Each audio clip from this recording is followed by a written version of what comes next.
The city of Qum, Iran's holy city, south of the capital Tehran. It's the center of the Shia Muslim community, which organized the revolution and swept the Shah from power. And it's the home of the man who's head of state in all but name, the Ayatollah Khomeini.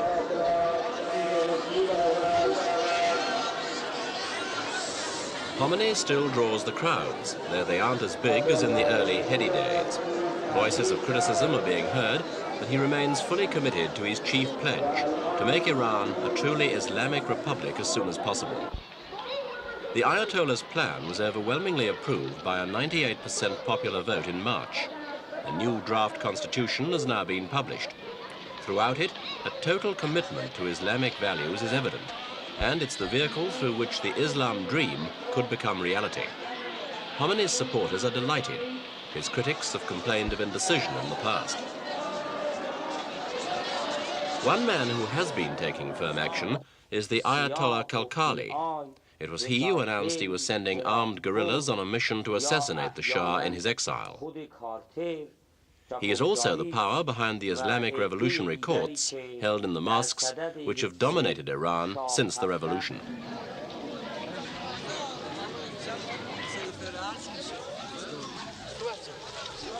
At this Islamic court in Tehran, the chief defendant was a former officer of SAVAK, Shah's secret police, on various murder and torture charges. The trial was held in the mosque of Iran's largest prison, the Qasr. The proceedings were started with a recitation from the Quran, and 3 Muslim clergy were presiding.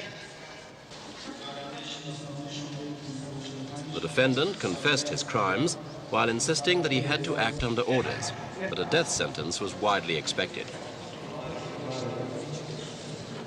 Outside in the prison grounds, the public can examine the grim instruments of torture once used by the secret police. And nearby, the simple graves of former Shah officials already executed after going before the revolutionary courts. There have been over 300 executions since the court started in February, mostly for murder and torture of political opponents of the Shah. And more executions are expected. A line of fresh graves lies waiting. One of the big Western-style hotels in Tehran, and here too, the hand of Islam is making itself felt. Over $500,000 worth of alcoholic drinks were seized from the hotel's stocks by revolutionary guards and just poured away. Islam, then, is already playing a more dominant role in everyday life. And in June came the publication of the document that can take things a great deal further. At a press conference, details of the draft constitution were announced by the Deputy Prime Minister, Ayatollah Sahabi. After a month of public debate, it goes before a partially elected assembly of 75 examiners, then to a nationwide referendum. The new Muslim president will have wide-ranging powers, and the 270-member parliament will be advised by a supervisory council, including 5 religious leaders, who must ensure that all laws are in accord with Islam. At a seminar at Tehran University, the public debate was soon underway among representatives of parties across the political spectrum. All political parties will be free on condition that they don't act against what's termed the foundations of the Islamic Republic. The draft further states that all political, social and economic affairs will be based on the spirit and ethics of Islam, and this leaves many of the 151 articles open to interpretation. Half Iran's population, who don't belong to the dominant Shia Muslim sect, could be affected. So too could the role of women in private and professional life, although women and men are equal before the law. 3 months ago, 3 weeks ago, These were the first reactions of a woman jurist who helped to organize the seminar. Of course, in this draft, as far as I can say it now, because I really didn't have time to study it very carefully, there are very, very good elements. That's true. There are some points of concern. And there are also some, as far as I'm concerned, I'm talking personally, some confusion sometimes. I mean, about certain issue, I really don't know exactly what it means. You know, when they, for example, certain articles, I'm not going to go to details, I didn't have time to really study it. When they said that it has to be on the basis, that or that right has to be on the basis of Islam, it depends what they mean exactly. We still don't know. I mean, we don't always know. I am a Muslim, I know a little bit about Islam, certainly, like any other Muslim. But, you know, it depends very much about how they are going, who is going to interpret what in relation to that and that article the limitations of Islam are. One of the largest ethnic minorities in Iran, the Kurds, who belong to the Sunni Muslim sect, are particularly apprehensive about the new constitution. This group have been displaced from their homes after fighting in the western town of Nagadeh with Turkish-speaking Azeris, another ethnic minority, and Shia Muslims. The Kurds have been pressing their demands for autonomy and boycotted the March referendum when they were not promised enough. They have attempted negotiations with the government, but they are still not satisfied, although minorities are conceded the right to their own culture and language. Kurdish leaders have even threatened to lead a mass march out of Iran into a neighboring state in protest, and they remain a constant threat to the unity of the new republic.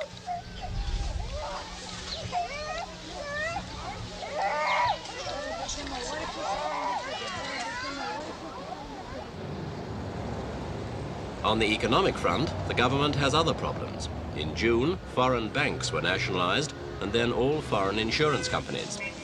Unlike the Shah, the Khomeini leadership doesn't seek financial investment from abroad. And though Iran still has immense natural wealth in its oil reserves, the economy remains in disarray, with high unemployment and inflation. A worrying time, then, for Iran's new leaders. But the Ayatollah's problems aren't all of the same intensity. One issue that's a long way behind the current headlines is in northern Iran, in the waters of the Caspian Sea.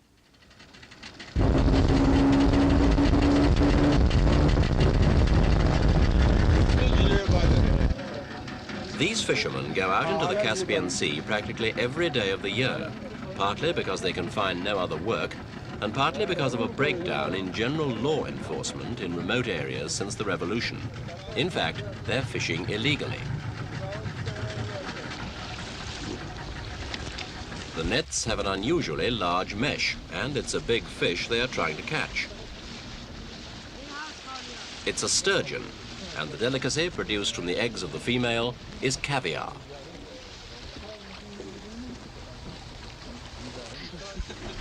The sturgeon is an ancient fish, and it is found only in the northern hemisphere.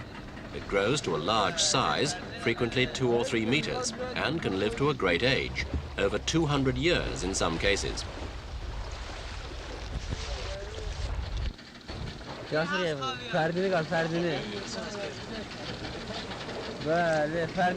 are more than 20 species. These, with a long and pointed snout, abound in and around the Black Sea, the Sea of Azov, and here in the Caspian. Its flesh is held in high esteem, and its caviar brings the highest price. A single female can yield several kilos of roe, or eggs. And with caviar selling today in Western capitals for between $600 and $700 a kilo, there's a lot of money to be made from a good day's fishing.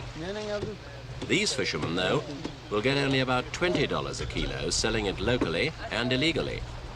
Good caviar has to be carefully packaged and preserved, and that's done further along the line.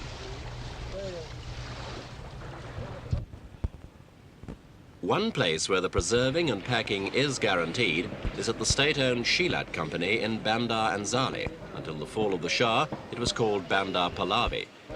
The south of the Caspian produces some of the finest caviar in the world and brings in millions of dollars in foreign exchange each year. This company is the only one that has the right to catch sturgeon, and then only during the official fishing season, about 9 months a year. In the close season, eggs must hatch and the young fish mature. That's how stocks are preserved. The problem facing the government is that the illegal fishermen, the poachers, go fishing throughout the year. And since the revolution, they have been doing so in increasing numbers. This means future stocks of sturgeon, and so supplies of caviar, could be hard hit.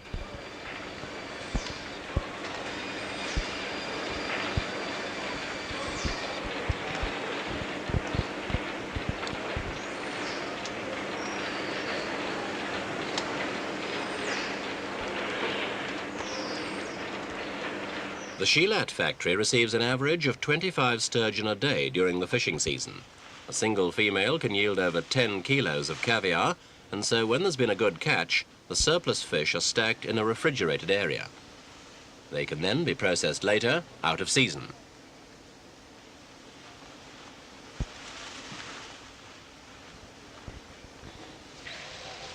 The illegal fishermen, meanwhile, carry on fishing.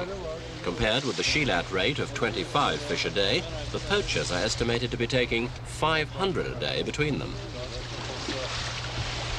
Here they're committing a double offence, fishing without authority and fishing out of season. But the local law enforcement is still haphazard, and they do it quite openly.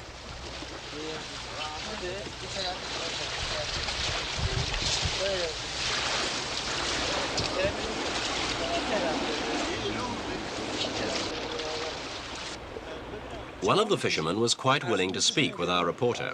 He's been fishing for several years now, and quite apart from the fact that he enjoys it, he's got 6 children to feed, and he can find no other work.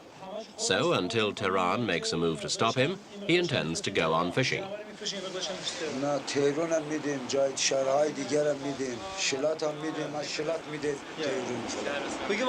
the time of the Shah, he told us, he was arrested twice for poaching. But the Shah's officials, even the Shah's brother, he says, would often come along and take bribe money instead.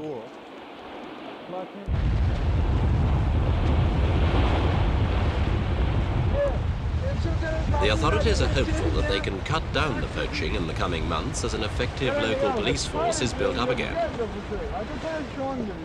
But getting that kind of local control won't be easy at the moment. The Ayatollahs have other problems to solve first.